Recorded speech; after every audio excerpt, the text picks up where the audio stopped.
Crispy and டேஸ்டியான chicken 65 எப்படி பண்ணலான்னு பார்க்கலாம். ஃபியூ இன்க்ரீடியன்ட்ஸ் தான் அதுக்கு தேவை. சிக்கன் வாஷ் பண்ணி வச்சுக்கோங்க. 1 ஸ்பூன் மஞ்சத்தூள், 1 spoon ginger garlic paste, 2 spoon chilli powder, chicken 65 powder any brand use பண்ணலாம். நான் வந்து ஆச்சி பிராண்டோட சிக்கன் 65 பவுடர் தான் யூஸ் பண்ணுறேன்.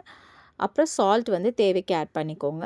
நல்லா மிக்ஸ் பண்ணிக்கோங்க. அது கூட ஒரு கொத்து கருவேப்பிலையும் போட்டு நல்லா மிக்ஸ் பண்ணி வச்சுக்கோங்க.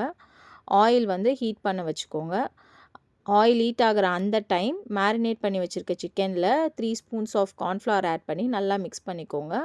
ஜஸ்ட் பிஃபோர் கார்ன்ஃப்ளவர் ஆட் பண்ணிங்கன்னா தான் சிக்கன் வந்து நல்லா கிறிஸ்பியாக இருக்கும். மோர் தென் 1 hour சிக்கன் நல்லா மேரினேட் பண்ண டைம் கொடுத்தா தான் அந்த மசாலா நல்லா சிக்கனில் இறங்கி நல்லா ஜூஸியாக டேஸ்டியாக இருக்கும் ஃப்ரையு. இப்போ ஃப்ரை நல்லா ஆயிடுச்சு. நம்ம ஒரு பாத்திரத்தில் ஷிஃப்ட் பண்ணிவிட்டு அதில் பெப்பர் பவுடர் ஆட் பண்ணி நல்லா டாஸ் பண்ணுங்கள்.